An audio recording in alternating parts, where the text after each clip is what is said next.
Chapter 1. Slightly Depressed.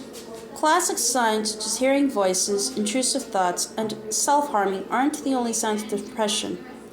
Just as a light flu can make our whole body hurt, a light depression can make our minds ache all over. Ever since I was a child, I've been introverted and sensitive. The memories are vague now according to my old diary entry. I was clearly not a born optimist and I would feel down from time to time. It was in high school when the depression really hit, which affected my studies, prevented me from going to college, and compromised my future. Perhaps it was a given that I would end up depressed as an adult. But even when I changed all the parts of my life that I had wanted to change, my weight, education, partner, friends, I was still depressed. I didn't always feel that way, but I would go in and out of a funk that was inevitable as bad weather. I might go to bed happy and wake up sad and sullen. I couldn't eat food down when I was stressed, and I would cry constantly when I was ill. I simply gave in to the fact that I was someone who was depressed from birth and let my world grow darker and darker. My paranoia towards others grew worse, and my anxiety spiked around strangers, but I became an expert at acting like all was well. For the longest time, I kept pushing myself to be better, believing that I could get through my depression on my own. But it just got to be too much to bear at one point, and I finally decided to get help. I was nervous and afraid, but I tried to empty myself of expectations as I stepped into the consultation room. Psychiatrist. How can I help you? Me. Well, I think I'm slightly depressed. Should I go into more detail? Psychiatrist. I'd appreciate that. Me, I take out my phone and read off the notes app. I compare myself to others too much and then scold myself accordingly, and I have low self-esteem. Psychiatrist. Have you thought about what the cause of this behavior and the low self-esteem might be? I think the self-esteem part comes from my upbringing. My mother would always bemoan about how poor we were. We lived in a one-bedroom apartment that was too small for 5 people, and there was another apartment complex in the neighborhood with the same as ours that had bigger units. One time my friend's mother asked me which complex we lived in, the smaller one or the bigger, and that made me ashamed of where we lived and nervous about revealing it to other people. Is there anything else you remember? Oh, loads. It's such a cliche to put into words, but my father beat my mother. They have the euphemism for it now, marital disputes, but it's just violence, isn't it? When I think back on my childhood, my memories are full of my father beating my mother and my sisters and me smashing up the apartment and leaving the house in the middle of the night. We would cry ourselves to sleep and in the morning leave the mess behind when we went to school. How did that make me feel? Desperate? Sad? I felt like my family kept secrets I couldn't tell anyone, secrets that kept growing bigger. I thought I had to hide it all. My older sister made sure I never spoke about what happened at home to people outside our family, and I made sure my younger sister kept silent about the whole thing. Everything that happened at home was detrimental to my self-esteem, but now I wonder if my older sister didn't have something to do with that as well. Do you mean your relationship with your older sister? Me? I suppose so. My mother's love was conditional. If I didn't do well at school, gained weight, or didn't apply myself to whatever I did, she would mock and humiliate me. She's a bit older than I am, which meant her word was law. There was a money aspect as well, because she bought us clothes, shoes, and backpacks. She manipulated us with bribes, saying she would take everything back she bought for us if we didn't listen to her. Did that make you want to run away? Me, of course. It seemed like such an abusive relationship. She was full of contradictions. For example, she could go on sleepovers, but I wasn't allowed. There were clothes that she wouldn't let us wear. Loads of things like that. But everything was so love-hate with her. I hated her, but I was scared she would get mad at me and abandon me. Have you ever tried distancing yourself from that relationship? Me. Well, after I became an adult and started working part-time, I made a decision to become financially independent from her, at least. I did it little by little. What about mental independence? That was hard. My sister's only friends were her boyfriend and myself, because we were the only ones who would cater to her every whim. She told me that she hated spending time with other people and that I was the one she felt most comfortable with. That annoyed me so much that for the first time I said something to her. I said, I'm not comfortable at all with you. In fact, you make me very uncomfortable. What was her reaction? She was shocked. Apparently she spent the next few nights in tears. To this day, if we mention it, she cries. How did seeing her react make you feel? Touched, I guess, but relieved as well. I felt liberated, a little. So your self-esteem didn't improve after breaking away from your older sister. Sometimes I'd feel more confident about myself, but I think the general mood of depression continued, like the thing I depended on my sister for transferred to my partners. How are your romantic relationships? Do your partners approach you first, or are you more proactive? I'm not proactive at all. If I like someone, I just know that they'll think I'm fair game and treat me horribly, which is why I don't even like to show them I like them. I've never told anyone I like them or flirted with anyone. My relationships are always passive. If someone likes me, I go along with it for a little while, and if that works out, we make it official. That's my pattern. Psychiatrist, does it ever not become official? It always becomes official when I go out with someone. It tends to be for the long term and I end up depending heavily on them. My partners do take good care of me, but even when they understand me and make room for me, I feel frustrated. I don't want to be so dependent. I want to be self-sufficient and be fine when I'm alone. They keep thinking that would be impossible. What are your friendships? I was serious about friendships when I was little, like most children, but after being bullied in elementary and middle school, I think by the time I reached high school, I developed a fear of straying from the herd and was nervous about friendships in general. The fear was reflected in my romantic relationships, and I decided not to expect too much from friends or friendships anymore. I see. Do you find your work satisfying? Yes, I work in marketing for a publisher running their social media accounts. I create content and monitor exposure, things like that. The work is fun and I'm a good fit for it. So, do you get good results? I do, which makes me want to work harder, and that sometimes makes me stressed out about getting better results. I see. Thank you for being so candid and going into so much detail. I'd have to do some more examinations, but you seem to have a tendency to be codependent. The extreme opposites of emotions tend to go hand in hand, which in this case means the more codependent you are, the more you don't want to be. For example, when you're codependent on your partner, you resent them, but when you leave your partner, you feel anxious and bereft. Perhaps you're codependent on your work as well. When you get good results, your worth is realized and you relax, but that satisfaction doesn't last long. That's the problem. It's like you're running inside a hamster wheel. You try to get out of your depression through your efforts, but fail, and this continuing cycle of trying and failing feeds back into the original depression. I see. I'm actually consoled by these words and feel like something is being seen clearly for the first time. You need to break out of the cycle of failure and depression. Challenge yourself to do something you had never thought possible for you. I don't even know where to start. It's only the beginning. You can start with something small. Well, I also post fake things about my life on social media. It's not that I pretend to be happy, but I post things from books or landscapes or writing showing off how great my taste is. I'm trying to say, look what a deep, cool person I am. But I judge other people, so who am I to judge them? I'm so odd even to myself. It almost sounds like you're going to become a perfect robot, someone with absolute standards. Exactly. When that's not even possible. This week, I'm going to give you a survey. 500 questions on personality, symptoms, and behavior. We'll use it to work out what kind of new challenge we can give you to break your cycle. 1 week later. How have you been? I was depressed until right before Memorial Day, but I've been feeling better since. There was something I didn't tell you the last time when you said it sounded like I wanted to become a robot.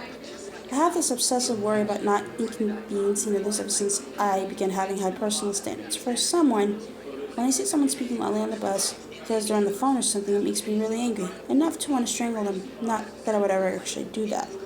I must feel guilty about that. I do. I feel so guilty about being that way and about staying silent. Sometimes at work, the sound of someone else's typing drives me crazy. And once I flipped to a noisy colleague to keep it down, I did feel better after that. But why can a person who feels so terrible about not having asked someone being allowed to be quiet? A person who is deliberately looking for ways to torture themselves, maybe. Most people are timid, but the self-imposed pressure not to be timid makes you criticize yourself even though you did speak out 1 out of 10 times. I'm going to speak out 10 out of 10 times. Because even if you did manage to speak out 10 out of 10 times, I don't think you suddenly think, look at me, I'm cured. For one thing, the reaction you get isn't going to be the same from every person. And even when you can't accept that a stranger is in the wrong, you should move on. You're deliberately making yourself responsible for correcting their behavior. Sometimes the best thing to do with people who would never listen to you in the first place is to avoid them altogether. To right every wrong you come across in the world would be an impossible endeavor for any one person. You're just one person. You're putting too much of the weight of the world on yourself. Why am I like this? Because you're a good person? I don't agree with this assessment. I once forced myself to litter and talk loud on the phone while walking down the street. It didn't make me feel good. I did feel a bit more liberated, though. If it doesn't make you feel good, don't go out of your way to do it. I know people have their complicated reasons for doing what they do and being how they are, but I find it so hard to tolerate. If we have a habit of judging people from a simplistic perspective, that perspective will eventually turn against ourselves. But it's also alright to be angry once in a while. For example, think of a person you admire and imagine what they would do in such a situation. Wouldn't they be angry as well? They'd find the situation intolerable too, wouldn't they? If the answer is yes, then allow yourself to be angry. I think you tend to focus too much on your ideals and pressure yourself by thinking, I have to be this kind of person. Even when those ideals are in fact taken from someone else and not from your own thoughts and experiences. And like you said, people are complicated. They may seem perfect on the outside, but they could be doing terrible things in the dark. You could put them on a pedestal and end up being disappointed by them. Instead of being disappointed, try thinking this way. They're living and breathing human beings too. This will make you more generous towards yourself. I always think of myself as weak and that everyone picks up on how weak I am. That no matter how intimidatingly I say something, they'll see right through me. I'm afraid that people will see me as pathetic.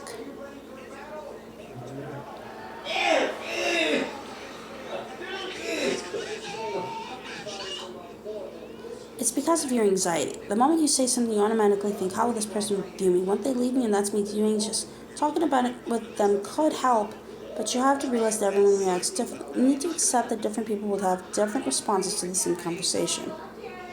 Okay, after you told me in our last session to try something new, I tried an acid perm.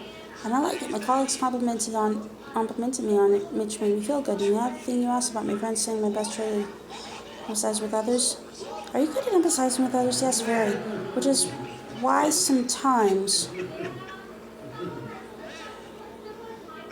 Yes, very, which is why I sometimes hide it, because it can be a bit too much for people sometimes. I like you not to give too much credit to what people say about you. The moment you set out to be more empathetic is the moment it becomes a chore. That would result in your empathy decreasing. If anything, it's good not to fake interest in things you're not interested in. Looking at the results of your survey, you seem prone to cognitive distortion. You tend to regard yourself as being worse off than you are, sometimes known as faking bad.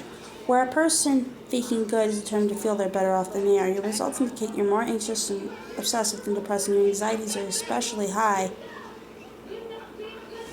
concerning social relationships.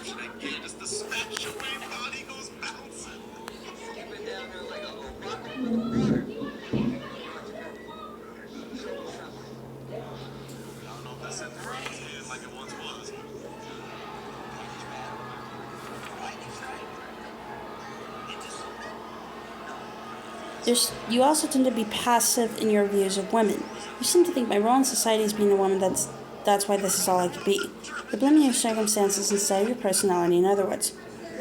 These are the most significant results. You're very anxious and find it hard to function socially, and you tend to think you're much worse off than you are. You experience your state of feeling in a highly subjective, extremely sensitive, and often depressive way. You think of your condition as highly unusual. That sounds about right, but the idea that I'm actually normal is somehow even more rude to me. It makes me think I'm just being full of myself. Have you looked up dysthymia or persistent depressive disorder? What are your thoughts? I did look it up. I've never seen a set of symptoms that fit me so perfectly. And reading up on it more, I felt sad. How awful it must have been for people in the past who suffered from it but didn't realize. Do you really have to worry about these hypothetical people? Is it wrong to? Those aren't wrong or right here. It's just notable, because there's really no end to worrying once you set your mind to it. If you shift your perspective from their past to your present, you can start perceiving your personal experiences in a more positive manner, from how sad they didn't realize this, to how lucky it is that I realized this. In the past, you didn't know how to label your symptoms, but now you know. That's a reason for relief, not for more suffering. That's incredible. What's the reason for these dual emotions? It's like with your guilt. You want to strangle someone and then you automatically feel guilty about having had that thought. Your own anger turns you into a guilty person. There's a desire to punish yourself, shall we say. You have this superego that exerts control over you, a superego built not only from your own experiences, but cobbled together from all sorts of things that you admire, creating an idealized version of yourself. But that idealized version of yourself is, in the end, only an ideal. It's not who you actually are.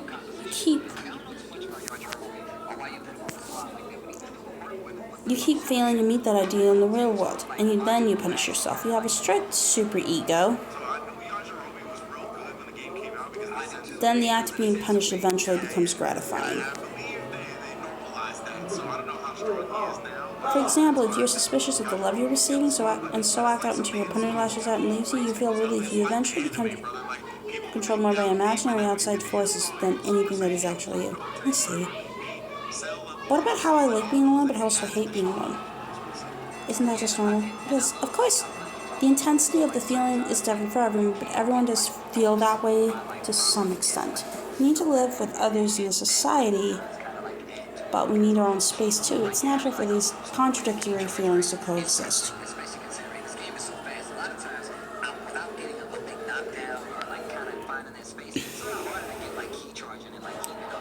Do you think I have low self-esteem? Extremes tend to connect. For example, people who appear arrogant tend to have low self-esteem. They keep trying to get others to look up to them, but if someone has high self-esteem, they don't really care what other people think about them.